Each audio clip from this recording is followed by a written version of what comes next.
Kali, who is a very senior member of Jubilee, attacking Gachagua. So you wondering, are these our people? Or these are people sent? Because when you come accusing Gachagua about disorganizing opposition, he came with DCP. Continue selling your parties. Why do people want Gachagua to come and sell their parties, by the way? Who said that? And it's not a surprise to me that he's come back to Mount Kenya, and I would say he was given a good or proper reception, one that he deserves as the head of state. But then he should not take that to mean that the people are with him entirely. I mean, it's very important because for people like ourselves who interact with the public every other time, the people are, the disconnect is there.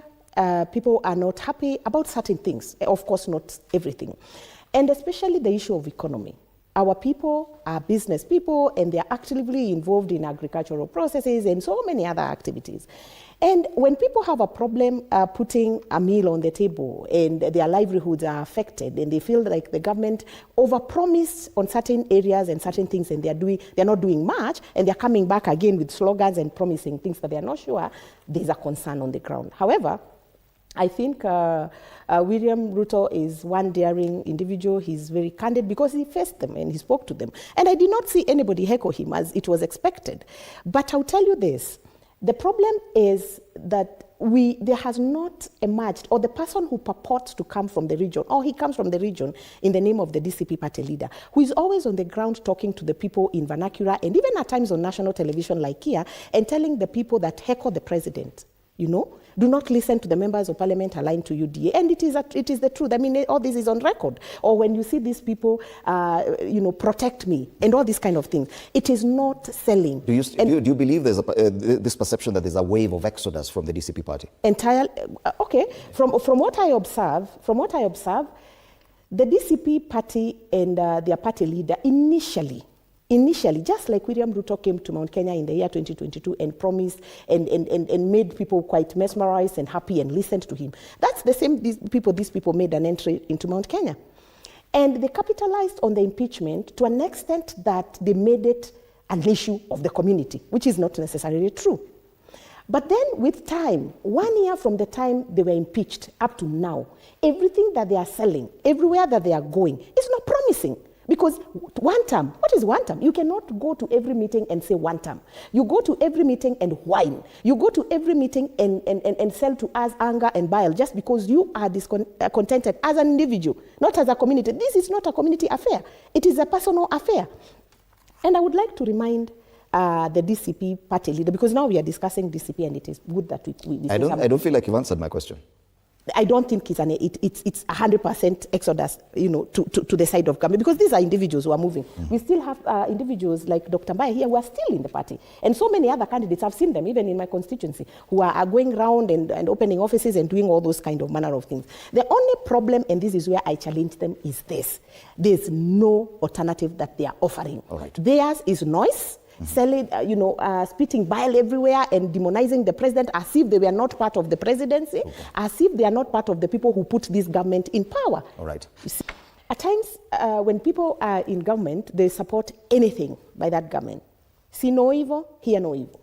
When they get out of government, they start seeing the wrongs in the same government that they were serving. And a very good example is the DCP party leader and his lieutenants. And that is a fact. Because I remember one time when we were having our mandamano as Azimio, they came out, the people in DCP right now, led by Rigathi Gachagua, they said, you will never come out of the street again to protest.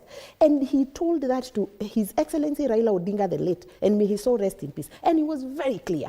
I looked at his face, and I trembled, because I knew that coming from a deputy president that time, it spelled a lot of doom for us people who were on the street at that point. Right now, because they are on the receiving end, and I'm calling it the receiving end because they're in the opposition. That's the position we were in then, and we are still in the opposition. By the way, Freddie Dimuli, these people found us in the opposition. They joined the opposition. They left government because they really left government. Nobody should say that Rigathi Gachagua was pushed out of government. The case was clear, and Dr. Mbaye knows.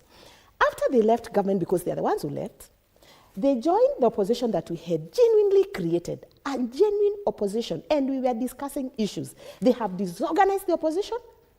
The opposition now is almost a one-man show who is just spitting bile, telling people this and that against the others.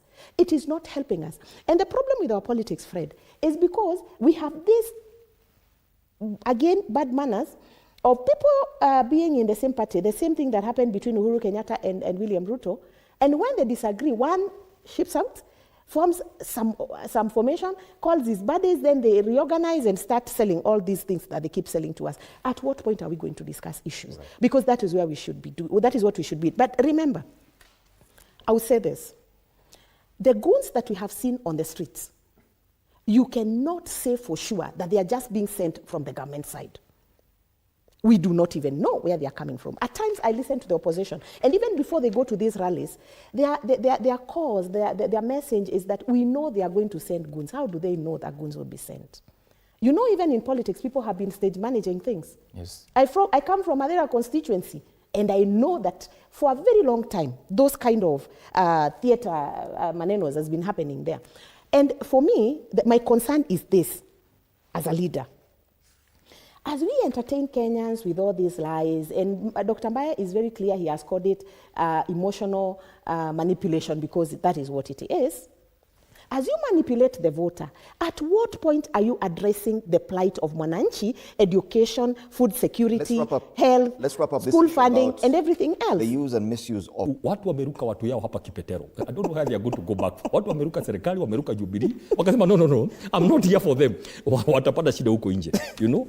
Unakuja hapo unaruka watu, but it's fine. Now, listening to this issue about Gachagua every day for breakfast, Gachagua for lunch, Gachagua for dinner, by people in government, and now people speaking for Jubilee, you wonder, are they in government or are they in opposition? When you see Kali, who is a very senior member of Jubilee, attacking Gachagua, so you wondering, are these our people or these are people sent? Because when you come accusing Gachagua about disorganizing opposition, he came with DCP, continue selling your parties. Why do people want Gachagua to come and sell their parties, by the way? Who said that? And number two, what are we talking about? The suspicion has been members of Jubilee, members of parliament from Jubilee are in broad-based. So Kali is confirming and is sending questions to Kenyans. Is Jubilee part of broad-based? Because he's talking about this, we should talk about united opposition. Now he's making Sosion laugh inside, saying they are fighting each other. Because no, I'm not laughing. No, everybody's laughing. Because Kenyans are laughing. No, this is very important. No, Fred, this is. But there's no opposition. But I think there's no united. This is important. I want to know through Kadi whether Jubilee is part of opposition, because you cannot attack a member of the opposition in national TV and then claim that you are part of the opposition. Let them declare and go to broad. It's non-existent. I will not look at my party and my formation. I am deeply in DCP as a Secretary for Planning and Economic Affairs, and I am deeply in the technical team in the United Opposition. That's where I'm here, and day at night, even if I dream at night, the visions I see at night, I see them aligned to what I stand for. So I will not look at anybody. So let me tell you this, Fred, we are praying God every day in our New Year prayers, because we went to a forest, we prayed, all of us. We prayed for this country, we prayed for DCP and the United Opposition. God, please remove from us all the Judases as soon as possible, so you can bring to us people who are called, people who are consistent with this calling, not just to the elections, but for me, this government. So anybody who feels that they had expectations, like free tickets, okay?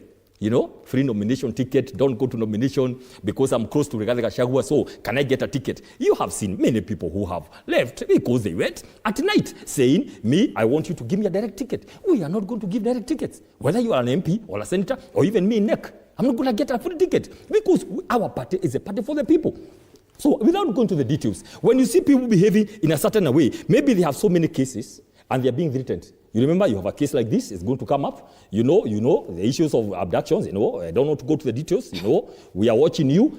Such people we celebrate at night. Actually, you could see the relief in our faces because we have been put into some mud by some people. If they go, we celebrate. But going back, Fred, I can tell you this. The president knows. And when he goes to Mount Kenya, he never speaks about Singapore. Did you hear him? He never mentioned Singapore because he knows the witchcraft which he did in 2022. Lies and a lot of connotations and all of that. He cannot come back with the same. So he comes and tries to talk other things completely. He goes to sell Singapore to another place, people who don't know him. So what am I saying? I'll tell you this. The president fears two things. One thing he said, the people who come here talking about Kasongo must go, one term. President fears narratives because he knows what will take him home is one term. What will take him home is Kasongo must go. Wow. That is exactly what we are going to insist every day. Okay. And it's going to take